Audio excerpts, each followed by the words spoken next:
فيديو النهارده لطلاب الثانويه العامه دفعتي حبايب قلبي. السؤال اللي ناس كتير جدا بتساله في الفتره دي، هو انا لو بدات دلوقتي هلحق الم المنهج؟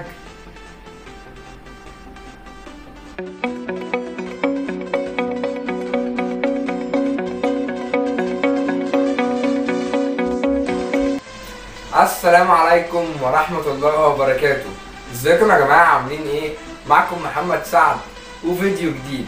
طبعا بفكركم يا ريت ننزل نضغط لايك وسبسكرايب واكتبوا لي كومنت، قولوا لي ايه رايكم في الفيديو دوت والحاجات الحلوين دولت. ويلا بينا نبدا الفيديو. اجابه السؤال اللي سالته في اول الفيديو، الاجابه وبكل تاكيد هنلحق طبعا ان احنا نلم الدنيا. حتى لو كنت مراكم عليك او لسه ما بداتش هتلحق ان انت تلم الدنيا. مش هقول لك طريقه سحريه او مثلا جدول انا عامله تمشي عليه، لا مش هقول لك الكلام ده خالص. انا هقول لك ان انت هتلحق تلم الدنيا اللي عليك، بس انت ابدا دلوقتي. ابدا من الوقت اللي انت بتسمع فيه الفيديو دوت. لو ناقص على الامتحان شهر واحد او لو ناقص على الامتحان اسبوع واحد، ابدا دلوقتي وحط خطه انت لنفسك. ازاي؟ يعني انت علشان تبدأ دلوقتي، انا مش عارف انت علمي رياضة ولا علمي علوم ولا ادبي، انت شوف ايه المنهج اللي عندك وايه المواد، والمادة ديت مثلا كام باب. طب انا هخلص الباب دوت في قد ايه؟ طب هتابع مع مدرس اونلاين ولا في سنتر؟ تحط انت لنفسك خطة في وقت قد ايه دلوقتي. مثلا قدامي شهرين، الشهرين دولت عايز الم فيهم مثلا 4 بيبان. الاربع بيبان دولت هحل عليهم ولا هذاكرهم بس ولا هعمل ايه؟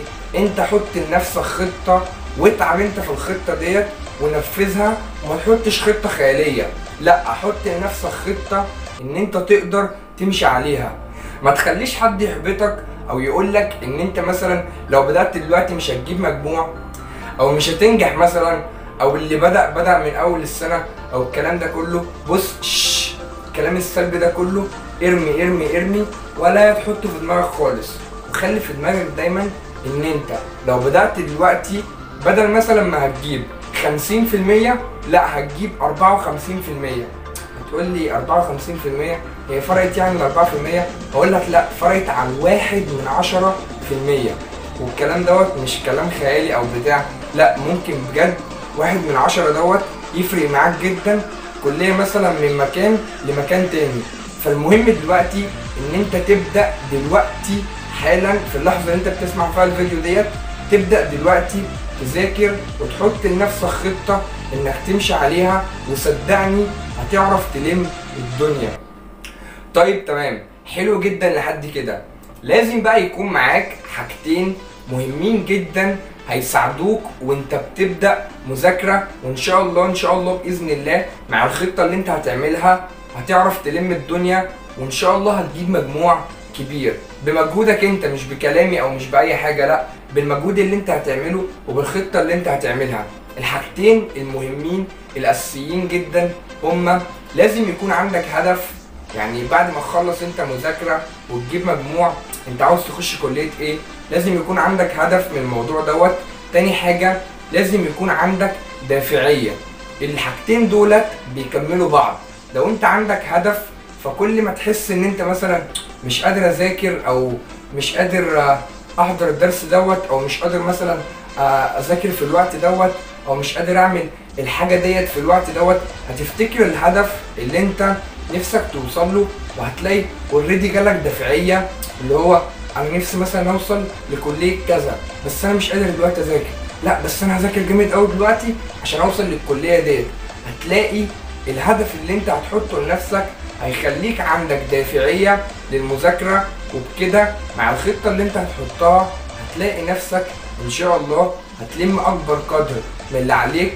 بل يكون مثلا لو انت بدات من دلوقتي اللي هو شهر 2، في اواخر شهر 2 هتلاقي نفسك والله تعرف تجمع كل حاجة وتلم كل حاجة، وإن شاء الله تجيب مجموع كبير.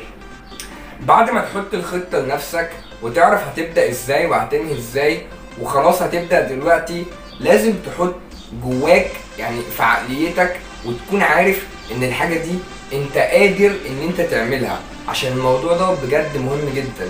لو انت مش حاطط في عقليتك ان انت مش تقدر تعمل الحاجه ديت، صدقني مش هتعمل حاجه. حط في عقليتك ان انت هتقدر ان انت تخلص الجزء دوت مثلا في الوقت دوت.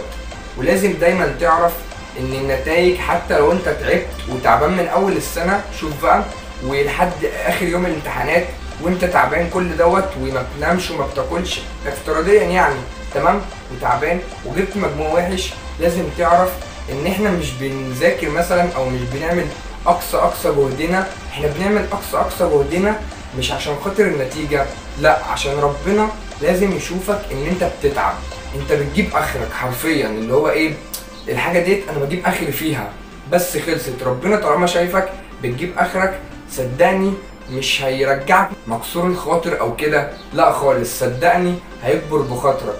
ودايما لازم تحط الجمله ديت في دماغك، وليس على الانسان الا ما سعى. ابدا وان شاء الله باذن الله هتجيب مجموع يبسطك ويفرحك.